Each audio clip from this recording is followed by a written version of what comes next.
From the University of California, Irvine, this is UCI Minds Spotlight on Care, the podcast where we share stories, experiences, tips, and advice on caring for loved ones affected by Alzheimer's and other dementias. Hello, everybody, and welcome to today's podcast of Spotlight on Care. Wanted to remind you to make sure that you subscribe to Spotlight on Care, and that'll be the way that you find out when we're releasing a new podcast. You'll get an update. And today we're going to talk a little bit about the differences between our experiences. Both of us were blessed to have cared for a loved one, but there's a difference between caring for a parent and caring for a spouse. And the more that we started talking about it and thinking about the conversations that we've gotten from all of you, we realized that there were some really unique things that maybe we should highlight in the area of tips, of things you can and should do if you're in those particular journeys, caring for your parent or caring for your spouse. So let's start off today with Virginia. All right. Oh, good. All right. Let's talk about category of relationship dynamics. How do you see that operating for you when you were caring for your mom? Well, doing this podcast with you, Steve, it has brought to the surface the fact that there are a lot of differences between caring for a parent and caring for a spouse. And I think the biggest issue for me was the role reversal. My mom was always my mom. I went to her for advice, and she gave it to me gladly. We had a wonderful relationship. It rarely had its downside. Then, with the onset of dementia, I was having to do a role reversal. I almost became like her parent. And then the more she got into her disease, she became more like a child. And it took me, I don't know how many years to really get a grasp on the fact that I needed to act more like her parent for safety and many reasons. The differences between caring for a parent and caring for a spouse, I think, are very remarkable. And I often look back and think I could have taken better care of a stranger than I took of my mom, especially in the beginning, because I could get a hold of taking care of somebody else, but this was my mom. So the emotions really kind of messed me up. I had to do this huge mental shift. So not with a spouse, with a parent, many times they do not have a spouse at that point and they need their child to help with the caregiving at first. And what comes into play are the activities of daily living, bills that need to be paid, food preparation and purchase, household chores, taking of daily medications. These are the things that I had to get a grip on with my mom. And you talk about the sandwich generation. I was still raising 2 kids. After a while, it was almost like another child to take care of. Let me ask you a question, Virginia. Sure. As you were going through that process, you had to adjust. What did your mom do? And what did she say? And how difficult was it for her to accept this? And then what did you do to deal with that? Well, the beginning was the tough part because she felt she was still in control. She thought she could drive just fine. She thought she could handle her finances, which became more and more of a mess. But in the beginning, I was telling her she needed help and she didn't understand why. And I hired a caregiver to come in 2 days a week in the mornings. And she would call me and say, "Why is this woman sitting next to me? I don't need anybody here. Why is she doing that?" And it's really hard to answer because you feel like saying, you really need help. And she didn't feel like she needed help. So that is a process. As we went along, she would admit certain things. Like, okay, I pointed out that she wrote some inappropriate checks for the wrong amounts and it was kind of a mess. Bills were overdue. And she finally, after a while, admitted that she needed help. And I was breathing a sigh of relief at that point. But in the beginning, she didn't get it. So patience. Patience. Yeah, patience. Yeah, Is for the sure. way Yeah. There's also the issue of grief over losing the person that you thought you had. She was an hour's drive from me. I found myself at home worried about her functioning through the day. It is a grieving over losing the person that you had. I remember the day Bob and I drove up for a visit, and she had purchased a puppy. And we looked in the living room, and there were piles, you can imagine, all over, because she didn't have the wherewithal to train a puppy to be potty trained and go outside. And we said, "Oh, wow, this is just horrible." And she goes, "What?" Yeah, really difficult. Yeah. Maybe I can talk a little bit about how it was different for caring for a spouse as it relates to these relationships. And we're talking about this whole, maybe a segue into another question, but partners. Especially as you age together, the closer and closer you become to your partner. And we've seen from our experiences with people in their 80s, even in their 90s, they're pretty much one-on-one together, and they rely on each other. And so the loss of one of those, or for the person who's the caregiver, is losing this person, and it's really, really painful because it's somebody you counted on. It's somebody that you loved. It was somebody that you depended upon, and all of a sudden that partnership is gone. So it's a companionship issue, and we'll talk a little bit later. There's also the intimacy issue. So let's talk about another topic. What about your partnership? Caring for a parent, and how did that work for you in terms of your long-term partnership? Well, as I said previously, my mom and I had a wonderful relationship. Doesn't always happen with mothers and daughters, but it was wonderful with us, and she trusted me, and we rarely ended up in arguments. It was really, really a good relationship, and I wouldn't call it a partnership. It's different with a parent. A child grows up and begins their own life separate from their parents, often including a spouse and their own children. And it's just different when it's your parent. It's not really a partnership as it is with a spouse. I always wanted her to have parental authority, and I don't think the term partnership really applied with us. Did you get in any arguments? Well, the one argument, I still feel bad when I remember this, she had to go to the hospital with diverticulitis, and she was hooked up to, so many tubes and monitors and things all over her body, and she kept pulling them out. And I had it. I had no patience left, and this is terrible, but I pinned her arms down with my hands onto the pillow. I just pinned them down, and I said, "Stop this." And she looked up at me like she was shocked. And then she said, "I'm sorry." Nearly killed me. Well, I think that's part of the whole process. As you evolve as this caregiver, you're in charge and she or he is not.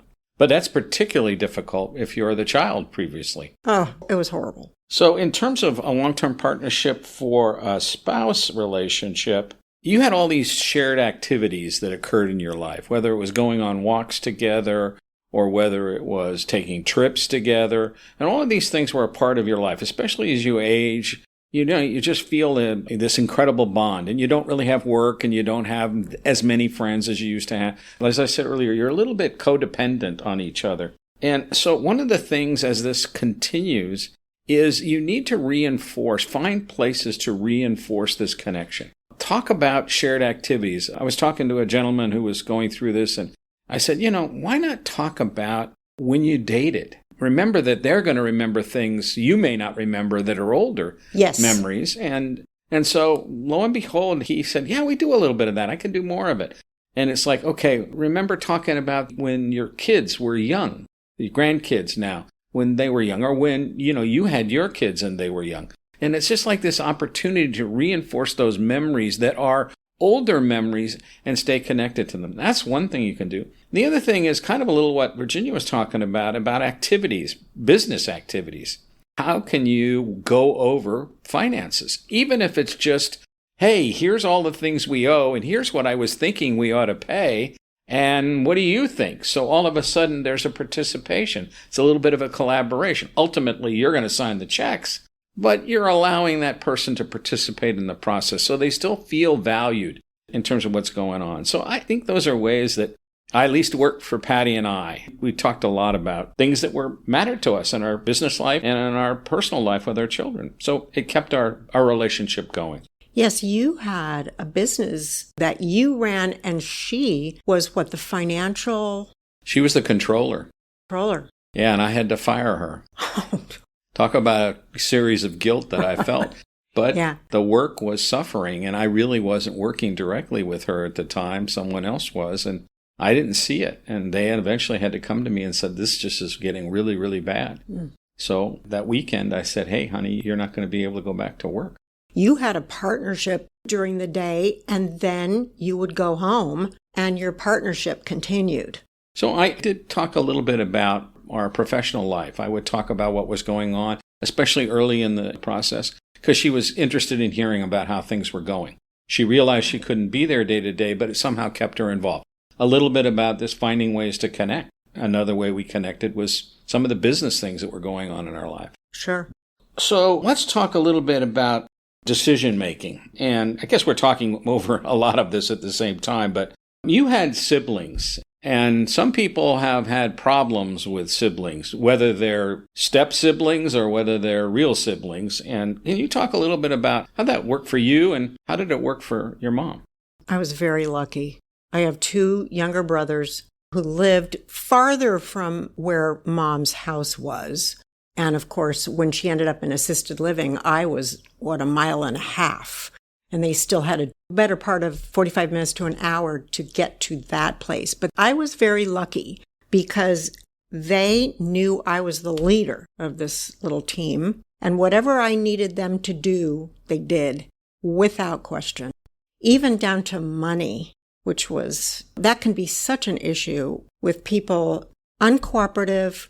Some siblings resent the person who thinks they're in the lead. Then that leader person resents the fact that they're not involved enough, and maybe they're not local enough to help physically, but how about some things financially? And then it doesn't happen, and then it's a big mess. I happen to have been very lucky. The three of us have always been very close. But you also told me as we were talking about this that you were really good at keeping them informed because you were there on a regular basis and they were there much less frequently. How did that work? Yeah, it worked out very well, especially I remember the family meeting we called to convince Mom that she shouldn't drive. And my brother, that's a big one. And my brother took the lead on that.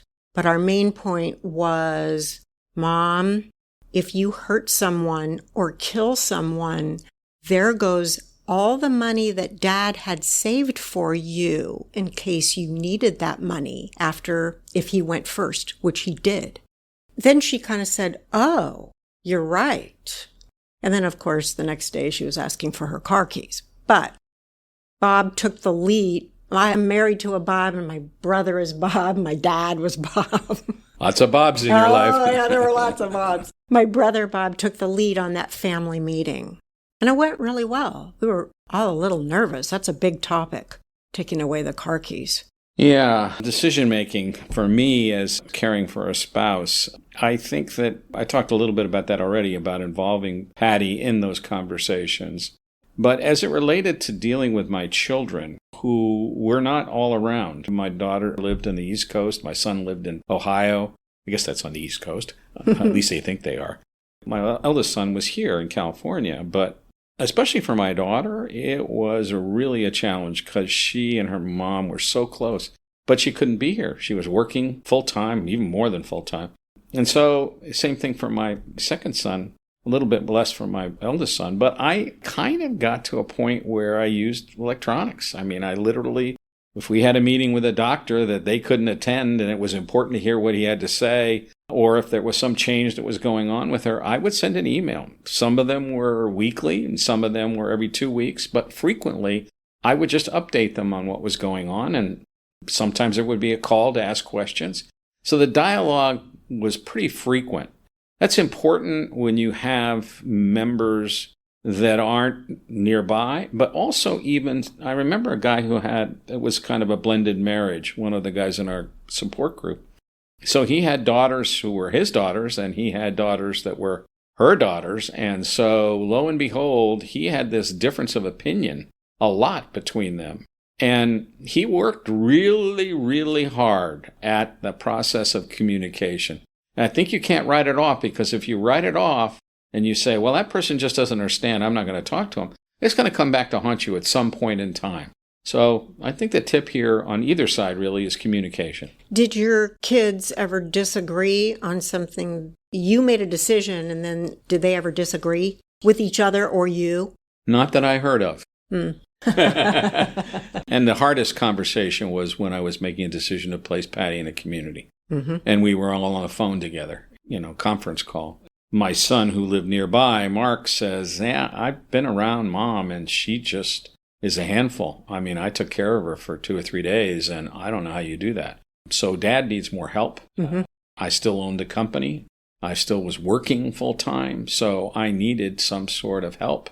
But making a decision to place someone that you love, and I guess it's a deeper love, maybe it's hard to understand for a spouse. A different love. A different love. That's a great way to say it. And I think that became really, really just a huge decision, because it not only was what was best for her, but it was an admission that I couldn't handle it. And that was really hard to accept. And to this day, I wonder whether or not I made the right decision. I know I did, but in the long term, you always question it. Well, let's talk about the question. When we spoke together, we talked about the whole issue of physical and sexual intimacy as being a huge difference between caring for a parent and caring for a spouse. So why don't you talk about the issues that you dealt with your mom? Well, of course, the sexual intimacy was not an issue, daughter, mother, but I'll tell you what was. It was the physical issues, the things you don't think about until you're faced with the difficulty. Changing clothes. Did I want to help Mom take her clothes off and then put new clothes on? No, I didn't. Bathing is an issue. I felt really off when I knew that Mom needed a shower. The clothes had to come off. You got to get her into the shower. She did that to me. I wasn't thinking it was something I should do. And fortunately, when she was in assisted living, I did not need to do those things. One day, I walked into her room, and there was my caregiver that I had hired even separately to keep care of her because, well, she got up in the middle of the night looking for my dad and broke her arm. So I thought, okay, I need somebody sitting in her room with her all night long to make sure that doesn't happen again. That helper was there, and a male caregiver was changing her Depends while she was lying on the bed. I looked into her eyes when I walked in, and looking back, I should have said, can we get a woman caregiver in here to do that? Because I could tell that from her face, it didn't feel right to her, and I should have said something. I also had caregivers ask me, well, you can change your mom's Depends, can't you? And my reaction was, it's not my place. I don't want to. I will help her sit on a toilet, but that's kind of what they were there to do. Thank God we could afford. My dad had purchased long-term care insurance, and that helped out tremendously with the cost of her living in assisted living. But I didn't feel that those things were something that I needed to do or should do. It felt wrong. Yeah, I'll just segue off of your comment. Okay. I think that to some degree, that part's a little easier. I guess there's a certain intimacy that you have with a spouse that you don't have as a child with your parent. And, whether it's you've seen each other naked or you've been in the shower together or whatever it is, I mean, certainly handling bodily functions is not easy. But I went through that, and it was okay because I got accustomed to it. I'd have to say that the changing the diapers was the hardest thing to do. I ended up having to do that with my mother for a brief period of time, and I relate to what you were saying. Mm-hmm. But I think to some degree, on those kind of bodily issues, it was easy. I think the part that's not easy is this change in your relationship from an intimate standpoint. It's not there. It sometimes happens, and you really have to turn and let the lead happen from your spouse. That's what happened in our relationship. I mean, sex was pretty regular. And Patty was in her early 60s, so it wasn't like we didn't have sex. We did. But she didn't want to have anything to do with me. I mean, yes, hugging was good. And so I actually changed the way we made love together. And it became much more of, rather than kind of a dual role or quote unquote, guys are in control, it became she was in control. And there was a lot more touching and there was a lot more hugging. And all of a sudden it became a very special time for us. It didn't happen frequently, but when it did, I felt so good. And it was just like amazing. So I think you have to change the way you make love. I know this is maybe hard to hear, but again, I think it was a part of making that relationship continue and finding a new way to connect. I think it's so important that you just said what you said, because everyone out there thinks about it, but no one really talks about it. Yeah. I remember in our men's group, if any guys listening to this, I mean, a men's group, they're all like afraid to talk. And eventually what happened is a few of these kind of stories came out. And it was amazing to hear guys kind of take a deep breath and then share. And tears would flow. And some would say, well, I don't know what to do. You know, we used to have sex regularly and now we don't have it at all. And what do I do about it? And it required a change in behavior. And I offered that story. And I think that it was like, how do I say this? Women are different than men when it comes to sex. And finding a way for them to really, really thoroughly enjoy it. And you're really the person making it happen, not them. I took great joy in that as I got accustomed to it. Nice. Yeah. Well, I hope this was interesting for all of you. We, I think, believe that this is what makes our Spotlight on Care podcast sing, is that we come at this from different points of view. And we thought we'd just share some of our experiences and some of those that we've heard about. So don't forget to subscribe, because this will be an opportunity for you to get informed about when the next podcast is coming out. And when you subscribe, we might even be out there asking if there are topics that you'd like us to talk about and find someone to interview. So thanks so much for listening. And anything you want to add, Virginia? Nope, I think we covered it. Okay. Goodbye for now. Spotlight on Care is produced by the University of California, Irvine Institute on Memory Impairments and Neurological Disorders, UCI Mind. Interviews focus on personal caregiving journeys and may not represent the views of UCI Mind. Individuals concerned about cognitive disorders, prevention, or treatment should seek expert diagnosis and care. Please subscribe to the Spotlight on Care podcast wherever you listen. For more information, visit mind.uci.edu.